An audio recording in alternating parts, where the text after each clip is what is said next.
말씀의 제목이 있어요. 함께 하는 청을 했습니다. 진리로 지켜야 할 교회. 우리가 어떻게 교회를 지키는가? 진리로 지킨다. 이와 같은 내용이 오늘 디모데후서 2장 우리가 함께 읽은 본문의 말씀 가운데 강조되고 있습니다. 함께 봉독한 이 말씀 속에 인정받는 일꾼이 되기 위하여 교회 성도가 마땅히 가져야 할 생각과 자세를 언급합니다. 그런데 이처럼 진리의 말씀으로 교회를 지키기 위하여 첫째 금해야 할 것이 있으니 뭐라고 말씀하고 계신가 하면 첫째는 말다툼을 하지 말라 그랬어요. 말다툼을 하지 말라. 아주 엄중히 경고하고 있지요. 14절에 있는 말씀 우리가 보면 알 수 있습니다만, 말다툼을 하는 모습은 잘하고 잘못을 떠나서 어떤 일이 벌어진다고 그랬어요? 듣는 자들을 망하게 한다. 듣는 자들을 망하게 한다. 내가 다투는데 그 다툼의 내용을 듣는 자들을 망하게 한다. 이렇게 파급적으로 전염병처럼 퍼져나가는 그 독소를 가지고 있는 것이 말다툼이다. 그렇게 오늘 말씀하시는 거예요. 그런가 하면은 17절에 말씀을 드렸습니다만 표현하기를 뭐라고 그랬어요? 악성 종양이 퍼져나가는 것과 같다. 교회 전체가 어려움에 봉착할 수 있는 그 출발, 그 시작이 어디에 있는가? 말다툼에 있다. 그렇게 말씀하고 있습니다. 자, 성도 여러분, 사람들의 생각이 다를 수가 있죠. 그래서 자기의 의견을 내세울 수 있어요. 물론 당연합니다. 그런데 그 내세우는 자신의 의견이 또 다른 사람의 입장에서는 아닐 수 있거든요. 그런데 곧 나의 생각이 옳다라고 주장하기 시작하면, 그리고 상대방의 입장에 대해서 수용하려 하지 않는다면 결국 언성이 높아질 수밖에 없지. 여러분, 교회에서 언성이 높아지게 되면 결코 은혜스러운 모습은 아닙니다. 이러한 모습, 세상이 아닌 교회 안에서 정말 중요합니다. 여러분, 보통 믿지 아니하는 자들이 교회에 관심을 가지고 신앙생활하기 위하여 교회에 나올 때 어떠한 이 뭐라 그럴까요? 이 바람이 있을까? 기대가 있을까? 통계학적으로 이미 나와 있어요. 처음 예수 안 믿는 사람들이 교회 나올 때 가장 먼저 갖는 기대는 뭐냐 하면 마음의 평안을 갖기 위해서 나온다고 그랬어요. 마음의 평안을 갖기 위해서. 아마도 신앙을 찾는 모든 자들이 공통적으로 그와 같은 기대가 있을 것입니다. 그런가 하면 이제 깊이 생각하고, 내가 어디에서 와서 어디로 가고 있습니다. 나라는 존재는 도대체 누구며 내가 왜 이 세상에 있을까? 이 깊은 단계에 이른 자들이 교회에 나올 때는 그 기대가 구원을 얻기 위하여라고 그랬어요. 첫째는 마음의 평안을 얻기 위하여, 더 깊은 단계에 이른 자들은 구원을 얻기 위하여 교회에 기대하고 나옵니다. 그런데 교회가 평안하지 못하고 성도들 간에 다툼이 있다고 한다면 어떻게 되겠어요? 실망하고 돌아가는 거예요. 실망하고 돌아가는 거예요. 평안을 얻으러 왔더니 세상에 이 교회 안에서도 거룩한 자들이 있는 줄 알았더니 세상과 다를 바가 없다. 실망하는 거죠. 여러분, 실망하고 돌아갈 때 가장 큰 문제는 뭐예요? 전도의 문이 막힙니다. 바로 바깥에 있는 사람들 때문이 아니라 교회 안에 있는 성도들의 말다툼으로 인하여 전도의 문이 닫혀요. 여러분, 이런 선입견이 있죠. 어떻게 교회 안에 다툴 수가 있는가? 특별히 초신자들은 말할 것도 없어요. 코로나 기간 중에 우리 교회를 떠나신 분들이 있습니다. 우리가 새가족 환영을 하고 그러니까 늘 오기만 하고 떠나는 사람은 없나 보다. 아니요, 있어요. 코로나 기간에 떠난 자들 중에 어떠한 모습이었는가? 교회가 다툰다라고 하는 그 이야기를 들었어요. 어떻게 들었는지는 모르겠어요. 교회가 다툰다, 이런 소리를 들으니 여러분, 전하는 자는, 그러니까 우리가 함께 더 열심히 기도해서 하나 되는 모습으로 만들자, 뭐 이런 마음을 가지고 얘기했을지 모르겠습니다. 그러나 정작 듣는 자는 처음 우리에게 오신 분이요, 우리에게서 오랫동안 신앙생활 한 자라도 아니요. 그와 같은 상황에서 생각할 여지가 없죠. 근데 내가 왜 이 교회에 다녀야 돼? 그냥 하는 거예요. 얼마나 놀랄까요? 그 얘기를 전한 사람은. 그런 의도는 아니었는데. 여러분, 이것이 보통 사람이 가지고 있는 성정이요, 생각이요, 심지어는 상식적인 모습이에요. 그러므로 주의해야 되는데요. 자, 교회가 성숙해져야 하고 성도 간에 일어날 수 있는 다툼도 방지할 수 있다면 너무나 감사하고, 그런데 혹 어떠한 다툼의 모습을 내가 보았다 할지라도 그것을 가지고 공론화시킨다거나 또 그것을 처음 교회 온 사람에게 말을 한다고 하는 것은 떠나세요, 그런 의미로 하니까 여러분 절대 주의해야 합니다. 스스로 교회를 지키기 위하여 오늘 말씀하신 것처럼 말다툼이 시초가 되고 그것을 전할 때에도 마찬가지로 처음 교회에 오는 자들에게는 세상의 교회가 한두 개인가, 그렇지 않겠어요? 여러분, 기준이 필요합니다. 이와 같은 다툼을 잠재우는 기준, 오늘 말씀을 통해서 이 목회 서신을 통해 우리에게 주시는 말씀인데요, 15절 말씀 같이 읽겠습니다. 시작. 너는 진리의 말씀을 옳게 분별하며 부끄러울 것이 없는 일꾼으로 인정된 자로 자신을 하나님 앞에 드리기를 힘쓰라. 아멘. 너는 진리의 말씀을 옳게 분별하여, 진리의 말씀이 온전히 교회의 근간을 이루고, 그러므로 그 말씀의 기준이 잡혀 있는 성도는 흔들리지 않아요. 요동하지 않아요. 진리를 알지니 진리가 너희를 자유케 하리라. 세상이 주지도 못하는 하늘의 평강과 안식이 그 마음을 채우니 웬만한 것 다툴 만한 일이라도 여러분, 성령이 함께 하시면 마음이 넓어져요.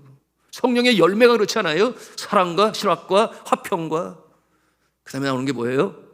오래 참음이 그 심령 가운데 있으니, 그래, 참고 기도하면 언젠가 변화가 일어나겠지. 이 말씀이 그 심령 가운데 진리로 받아들이고 새겨지는 자는 이 같은 성숙한 모습을 갖게 되니 여러분, 작은 일로 인하여 흔들리지 않아요. 요동치지 아니합니다. 파도치지 아니합니다. 왜냐하면 그와 같은 모습을 위하여 기도하는 자들이 있기 때문에. 너무나 감사한 것이 우리 교회 중보 기도단이 형성이 돼서 랠리로 기도하는 모습을 볼 때마다 얼마나 힘이 드는지 몰라요. 그곳에 여러 가지 많은 기도의 제목이 있습니다. 물론 절대 밖에는 발설하지 않아서 기도하는 사명자들이 하나님과 그와 그 중간에 서서 충고하며 기도할 때 여러분, 거기에 응답으로 붙여놓는 이 기도 카드들이 한두 개가 아니에요. 물론 저도 네팔의 학교에 여러 어지러웠던 문제들 중보기도단에 올리고 간절히 기도할 때 그 응답의 역사가 있음으로 인하여, 그렇구나, 기도하니 이렇게 응답이 나타나는군. 요즘에 또 감사한 것은 여러분 느끼세요? 저는 느끼는데 예배 시간에 제가 말씀을 전할 때 성령의 두루마기를 입혀주시는, 그러므로 입술 열어 복음을 선포할 때에 그 마음에서 성령님이 강권하시는 그 느낌을 받는데요, 여러분, 그것은 바로 예배를 위한 중보 기도 사명자가 실시간으로 함께 목양실에서 기도를 해요. 그러니 그 중보 기도의 능력이 성경 말씀을 읽을 때도, 그런가 하면 참회와 용서의 기도를 드릴 때도, 성가대원들이 나와서 찬송을 할 때도 그때마다 그 상황을 놓고 간절히 기도하는데 사단이 한 길로 왔다 7길로 도망칠 줄로 믿습니다.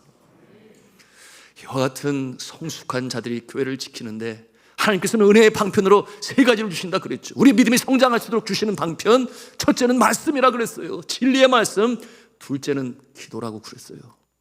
그 셋째는 성례라고 그랬습니다. 성만찬을 통하여 여러분, 우리가 주의 은혜를 체험하고 믿음이 성장하게 되는 것입니다. 자, 오늘 말씀해 보니 진리의 말씀, 성도들의 심령마다 하나님의 말씀이 살아 역사할 때에 하나님께서 주의 몸된 교회를 지키시게 하신다. 흔들림이 없다.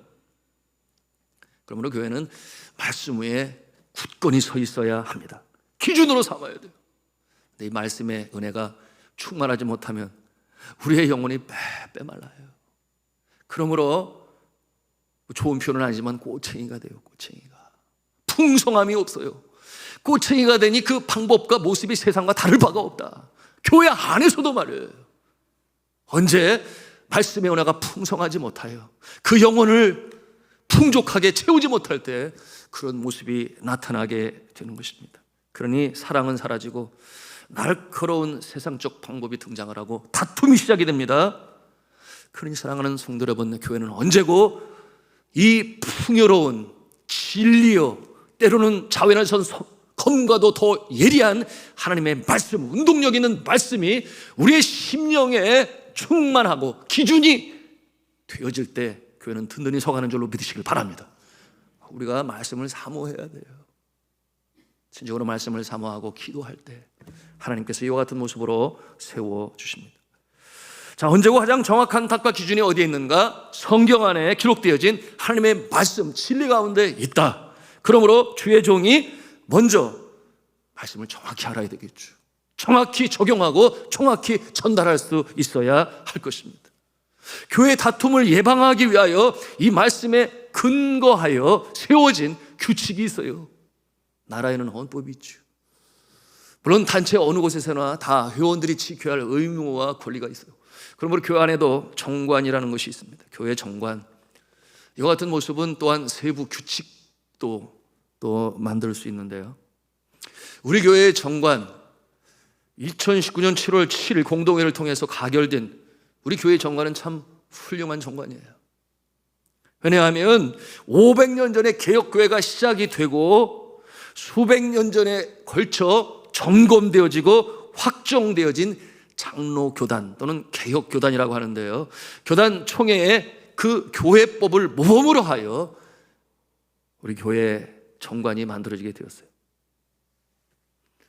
여러분, 이와 같은 모습은 장로교회의 특성을 살리고, 그리고 왜 개혁교회가 탄생했는가? 로만 천주교에서 말입니다. 캐톨릭에서. 그러므로 세워진 그 정관에 근거하여 교단은 정관을 만들고, 그리고 로컬 처치, 지역교회의 상위 법으로 여겨 정관을 세우게 되었으니 여러분 참 자랑스러운 정관이에요.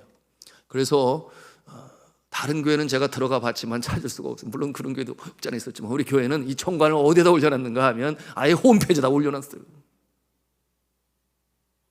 여러분은 성도이자 회원이시기 때문에, 공동의 회원이시기 때문에, 그래서 그 정관이 어떤 내용인지 볼 필요가 있는데요, 여러분이 핸드폰에만 들어가 보셔도 교회 소개에 7번째인가요? 거기 교회 정관이 나와 있습니다.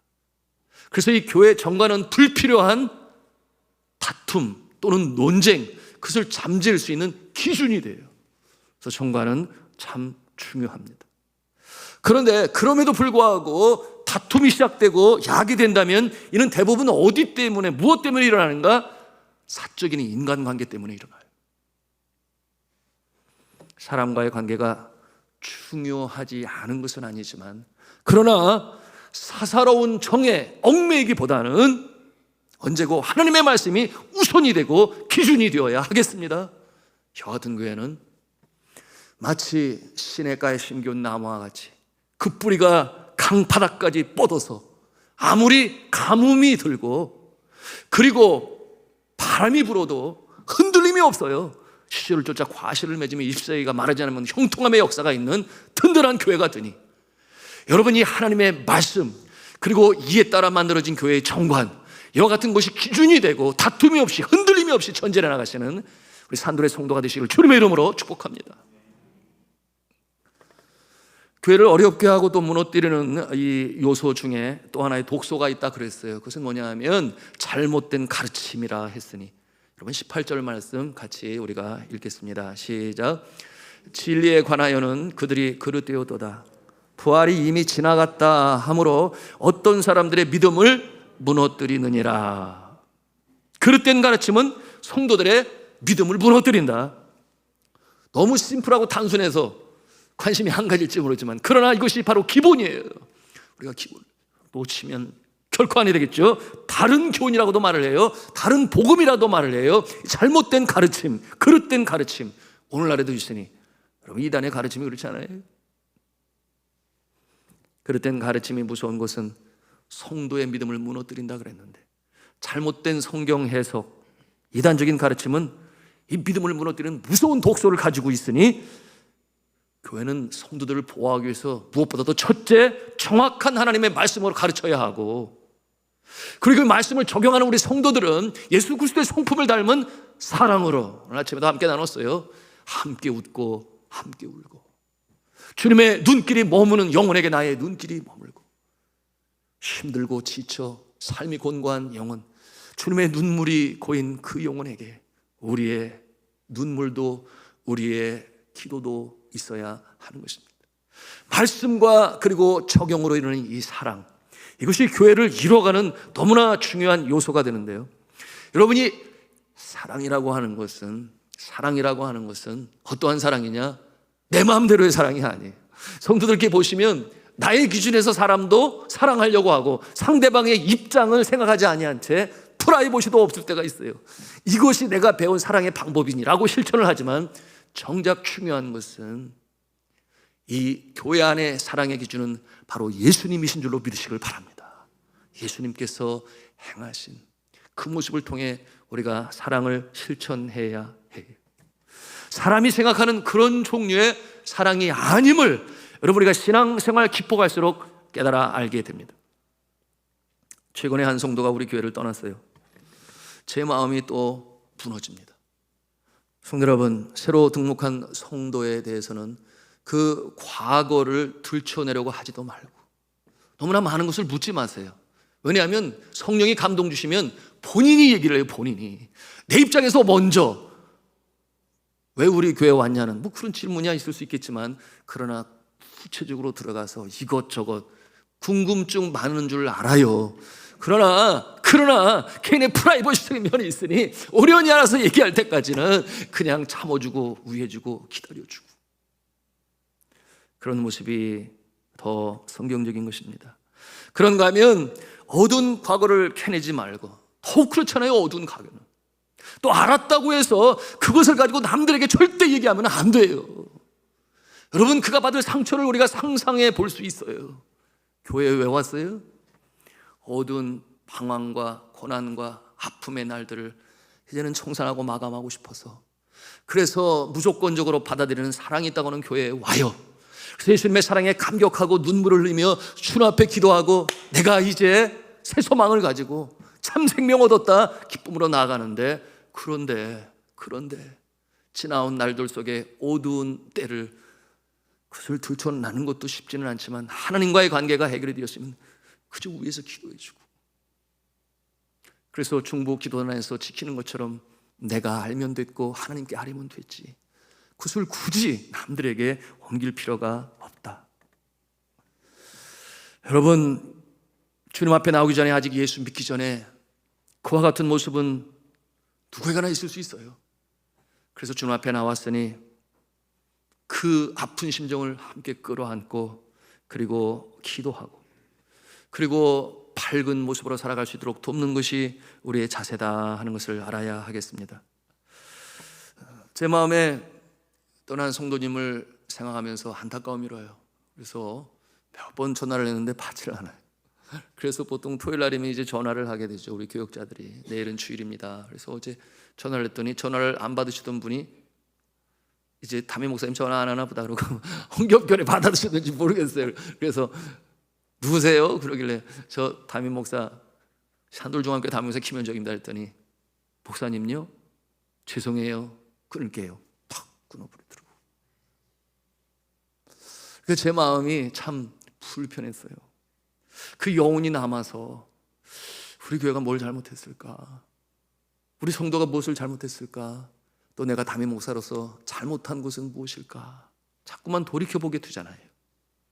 그래서 집에 가도 그 여운이 남아서 말씀을 준비할 때도 그렇고 잠자기 전까지 참 마음이 힘들었는데요. 그런데도 한편으로 감사한 것은, 이분이 20m 도로에 우리 교단의 한 교회에 등록을 했대요. 그리고 새벽에도 나오신대요. 주일 예배를 드리신대요. 감사하지요. 그것이 위로가 되었어요. 우리 교회 와서 신앙으로 출발하고 어두운 과거를 내려놓고 예수님의 은혜를 알게 되니 그 사랑에 감사하여, 비록 우리 교회를 떠나기는 했지만 그곳에 있는 교회 다짐에서 다시금 신앙생활로 이어주시다고 하는 것이 저에게는 큰 위로가 되었습니다. 내가 하는 사랑이 참 사랑이다. 여러분, 내가 하는 방식대로가 아니라 그랬어요. 주님 그 모습, 주님이 원하시는 모습으로 해야 하니, 말씀을 통해 배우는 이 예수 그리스도의 사랑이 바로 그것이요, 우리가 실천해야 할 부분이 되는 것입니다. 여러분, 이단의 모습을 보세요. 얼마나 사랑이 넘칩니까? 사랑. 여러분, 그 모습을 보면 정말 우리도 깜짝깜짝 놀라죠. 이단의 접근 방법은 바로 이 사랑을 느끼게 하는 것인데, 여러분, 이 사랑을 한마디로 표현하면 조건적 사랑이라고 말할 수 있겠어요. 조건적 사랑. 일단 우리 교회 성도만 돼봐라. 그 교회예요. 이단인데. 여하튼 그래서 뭐 이삿짐 날려준 건 기본이에요. 여러분, 이 시대에 이삿짐 날려주는 사람 그렇게 있나요? 그거는 기본이고, 생계의 필요들까지 관심 가져주고, 그리고 사랑받는 존재로 인정하고 높여줍니다. 그래서 솔깃해서 마음을 열고 결국 넘어가게 되지요. 혹자는 생각하기를, 그 교회가 그렇게 사랑하고 참 무조건적으로 이삿짐도 날려주고 얼마나 감사냐, 좋으냐, 이렇게 반문하실 수 있습니다.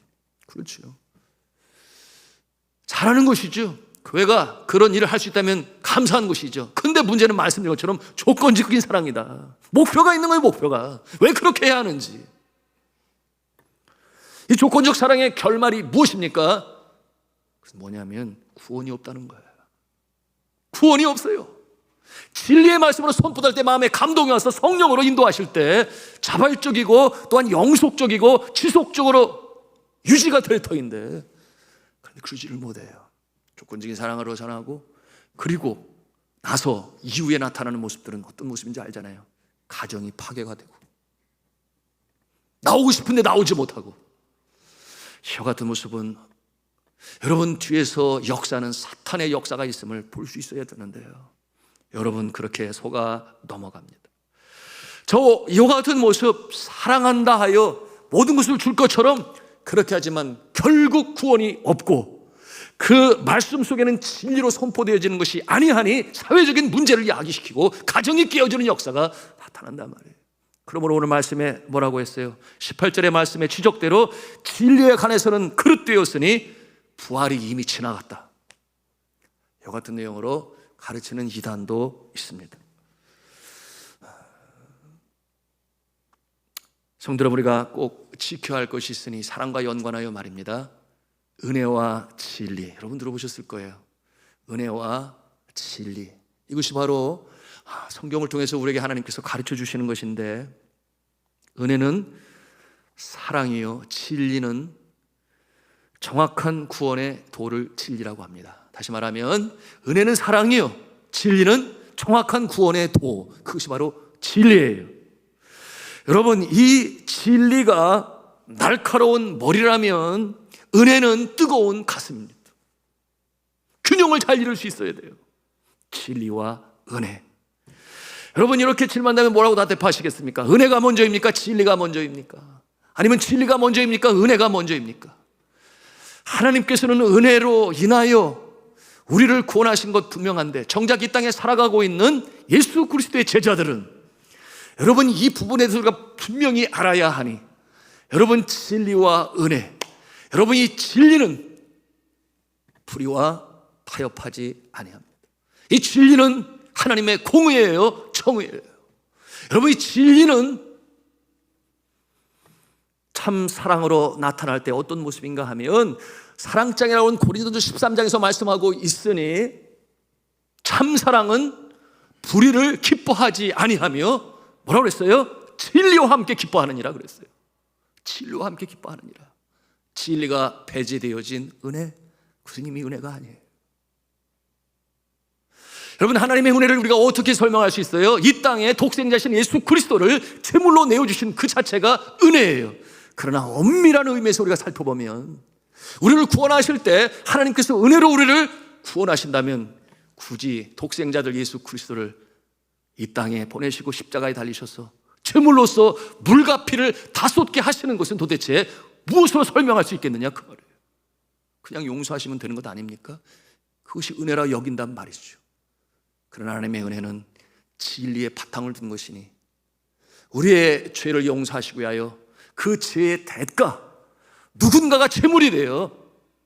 그것을 치러야만 되는 것인데, 그러므로 예수 그리스도, 독생자 예수 그리스도를 십자가에 달리게 하셨다, 그 말이에요. 그 십자가의 보혈의 공로로 말미암아 우리가 구원받는 줄로 믿습니다. 그것이 하나님의 사랑이니, 하나님의 사랑은 두 가지라고 볼 수 있다. 제가 전에도 나눴어요. 첫째는 은혜의 사랑, 또 한 가지는 공의의 사랑. 은혜의 사랑, 공의의 사랑, 이 사랑을 우리가 하나님의 사랑을 통해서 보니, 여러분 이 땅에 살아가는 동안에 우리가 사랑을 베풀 때에 무조건적인, 그것보다는 진리에 입각한 사랑으로 베푸시기를 주님의 이름으로 축복합니다. 말씀에 근거한 사랑이 되는 것이니, 예를 들어서 어떠한 집안에 아주 못난 자녀가 있는데 그렇게 야단을 쳐도 듣지 아니하고 뺀질뺀질하고, 그래서 잘못을 범하고 나중에는 죄악까지 범해요. 구속당하고 감옥에 들어가게 되었는데, 그럼에도 불구하고 어머니의 마음은 찢어져요. 어찌하든지 형량을 적게 받게 하려고. 그러므로 때로는 그러지 않은 줄 알면서도 도를 넘어가요. 이것이 감정에 치우친, 다시 말하면 공의의 진리에 서 있는 사랑이 아니라 그 모습은 결국 방종으로 치닫게 되는 사랑이니, 우리 하나님의 사랑은 그렇지 않다고 말해요. 진리에 입각한 사랑, 공의에 입각한 은혜, 우리가 이 균형을 잘 알아야 합니다. 교회 안에서도 마찬가지예요. 은혜로 덮자, 그런 말 하면 안 돼요. 진리에 입각한 은혜인가를 볼 수 있어야 하는 것입니다. 그래야 교회가 든든히 서간다, 그 말씀입니다. 우리 교회는 하나님의 말씀대로 제대로 잘 가르치고 있는가? 주의 종들이 그 역할을 제대로 감당하고 있는가? 여러분, 저는 전도사님이 오셔서 설교하면 늘 설교 원고를 검토를 해요. 이제 강도사가 아직 안 됐기 때문에, 말씀에 강독관이 아직 없기 때문에 그렇죠. 행여라도 잘못돼요. 우리 성도들이 곁길로 가서 열심히 배우고 알기는 아는데 전혀 하나님 기뻐하시는 모습이 아니라면, 그와 같은 모습은 오늘의 이 말씀처럼 진리가 기준이 안 되니 무너지는 모습이 될 수 있다. 그런가 하면 이 진리에 근거한 사랑의 실천을 잘 행하고 있는가? 우리 성도들의 역할이겠죠. 지금까지 사랑으로 여러분 잘 감당하고 계십니다. 그럴 때 우리 교회 성도들의 신앙에 뿌리가 내리고 진리 가운데 굳건히 서게 되니 허울 좋은 무늬만 있는 이단의 속임수, 조건적인 사랑에 넘어가지 않아요. 굳건히 서지요. 감사한 것은 우리 교회 안에 이단과 연관이 되어진 분은 떠났어요. 그러나 이단에 처음부터 연결되지 않고 신앙생활을 하신 분들 중에 아직 한 사람도 제가 와서 이단으로 넘어간 사람은 없어요. 그것이 말씀 가운데 견고히 선 우리 교회의 모습이다, 충분히 생각을 하고, 이 모습 언제까지? 주님 앞에 나가는 그날까지, 주님 오시는 그날까지 진리 가운데 견고히 서서 흔들림이 없이 나가는 주의 사랑하는 산돌의 성도들 되시길 주님의 이름으로 축원합니다. 자, 이단의 잘못된 모습들 11가지 이단 분류의 지침이라는데 짧게 그냥 지나가고 교회를 지켜야 하기 때문에 여러분, 행여라도 이와 같은 모습이 있으면 한번 잘 보시기 바랍니다. 첫 번째, 이단 분류의 지침을 말씀을 드리는 건데요, 첫 번째가 뭐예요? 아모식 비유풀이를 합니다. 성경 말씀은 이 맥락이 있습니다. 기록된 당시의 정황과 맥락이 있는데, 그 말씀은 창세기로부터 시작해서 요한계시록 마지막까지 하나의 플로트로 구성이 되어 있어요. 일맥상통하게 되어 있습니다. 그런데 여기저기에서 끄집어내서 그것을 하나의 새로운 신학체제로 만드는 잘못된 모습들이 있어요. 그래서 성경을 해석해야 되는데 성경을 비유풀이라고 그렇게 짝을 지어서 풀어가는 모습도 그러하고, 신구약 성경에 이곳저곳 특정 구절만 모아서 짝을 짓고 또 구절만을 강조하게 되네요. 여러분, 어디서 보겠어요? 신천지에서 쉽게 보고, 여호와 증인에서는 그저 구절만 갖다 놓고 그냥 그거 가지고 막 밀어붙이는 그런 모습들이 있다니. 그러면 두 번째로는 비밀 교육을 해요. 비밀 교육. 다니는 교회 목사님에게 절대 말하지 마라. 이건 아주 수상한 거예요. 그렇죠? 네. 그런가 하면 부모님에게도 알리지 마라. 복음은 여러분 부끄럽게 감추는 것이 아니라 빛이요, 그러므로 빛 가운데 행하는 것이요. 여러분, 복음은 만천에 드러나도 부끄러움이 없는 복음인 줄로 믿으시길 바랍니다. 왜 감춰요, 복음을? 복음이 아니니까 감추죠. 세 번째로, 시대별로 구원자가 나타난다고 가르쳐요. 시대별로 구원자가 나타난다. 그래서 예수님은 시대를 초월하여 구원자이신데, 구약 시대에는 노아, 모세, 아브라함으로 구원하셨고, 신약 시대에는 예수님, 그리고 이 말세 시대에는 새 시대의 지도자로, 구원자로 세우시는데, 그 구원자가 누구인가? 그들이 얘기하는 교주지요. 바로 내가 그 자리에 구원자로 서 있다, 이렇게 말하는 자들은 이단이 틀림없어요. 그런가 하면 성경에 나오는 지명인 동방을 한국으로 소개해요. 성경에 나오는 동방이 한국이에요? 성경에 나오는 동방은 예루살렘에서 동편에 있는 그 땅을 말고 그 동편에서 하나님을 찾아 나오게 되는 빛 가운데 오는 그런 내용들이 등장하는데, 그 동방을 저 극동 마지막에 있는 한국이 동방이라 그렇게 해석을 합니다. 그래서 동쪽에 있는 나라 한국이라는 해석을 하고, 의인이 어디서 나온다 그래요? 한국에서 나온다 그래요. 그러니까 한국에서 교주가 출연을 할 게 분명하기 때문에 그렇게 해서 믿게 만드는 그런 엉뚱한 해석을 합니다. 그런가 하면 다섯 번째로 직통계시가 지금도 진행되고 있다, 그렇게 가르칩니다. 그래서 자신들의 교주에게 하나님께서는 직접적인 계시를 내려주시니 그분이 말하는 것, 자신의 교주가 말하는 것은 곧 진리다. 2000년 동안 봉인되었던 성경의 말씀을 영적으로 풀어내야 되는데 그 풀을 수 있는 열쇠를 누구에게 주셨느냐? 제가 누구라고 말을 안 하겠어요. 그런데 우리 교주님에게 주셨다. 이와 같은 내용으로 가르치는 것은 이단이 틀림이 없습니다. 그런데도 그 직통계시로 전하는 말씀을 잘 들으려고 하지 않으면 어떻게 해요? 공포 분위기를 조성합니다. 여러분, 이단의 뒤에 얼마나 폭력이 감춰 있는지 몰라요.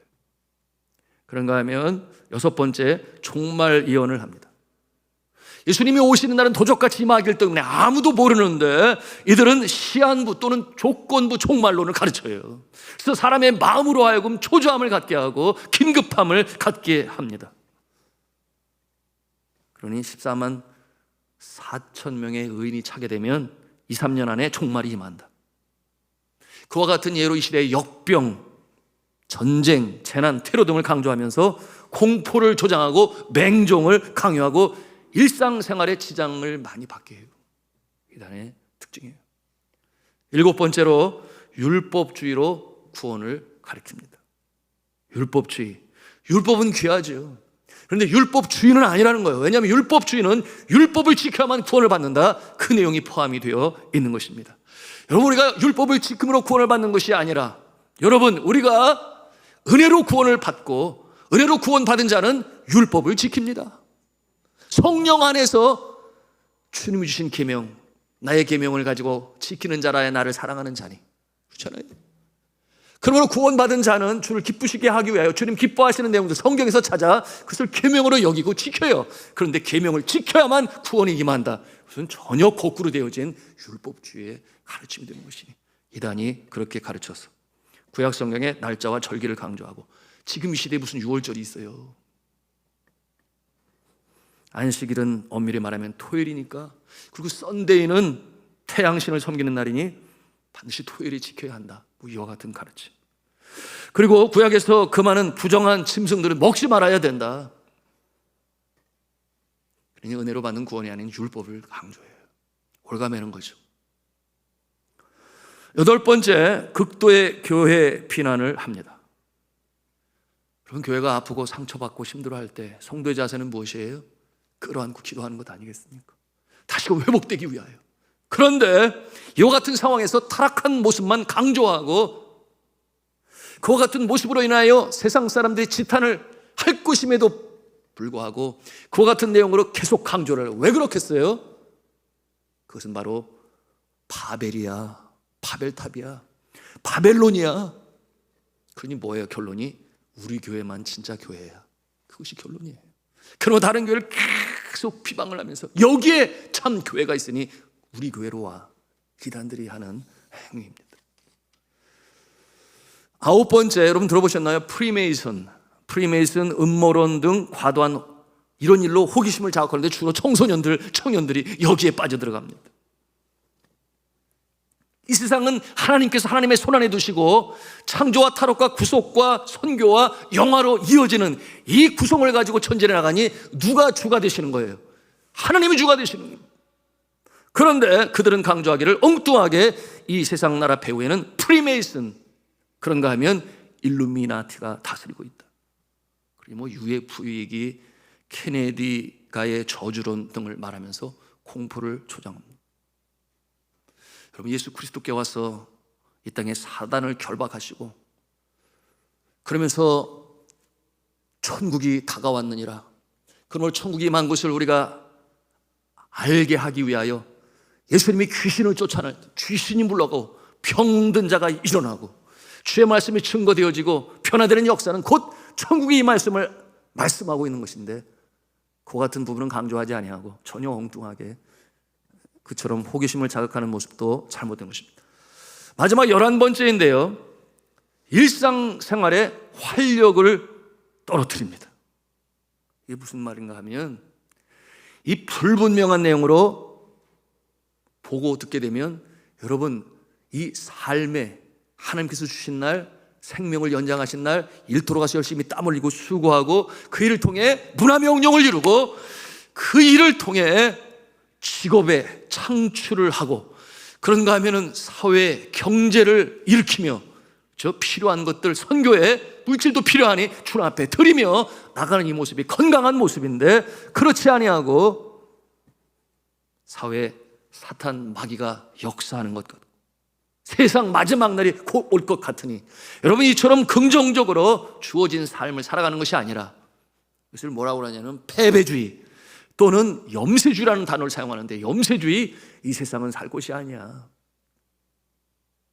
그래서 부정적으로 세상을 보고 삶의 용기를 주고 이웃사랑으로 빛으로 전진해 나갈 하나님의 백성들이 그러지 못하도록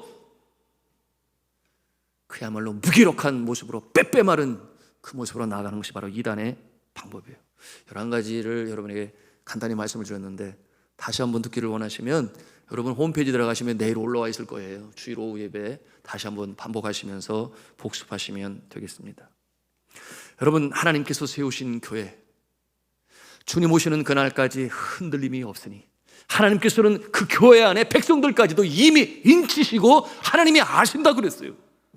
그 같은 성도들이 모여있기 때문에 여러분, 이 험난한 세대에 아무리 세상이 억압을 하고 누르려고 하고 침투를 한다 해도 교회는 든든히 서 있는 줄로 믿으시길 바랍니다. 지옥의 권세, 음부의 권세가 누를 수가 없어요. 어떠한 교회, 말씀이 기준이 되고 말씀을 우리의 삶 가운데 사랑으로 적용할 때 그 기준을 확실히 가져서 하나님의 의로 또한 은혜로 균형을 이루며 살아가는 교회, 우리 산돌중앙교회가 그러시기를 주님의 이름으로 축복합니다.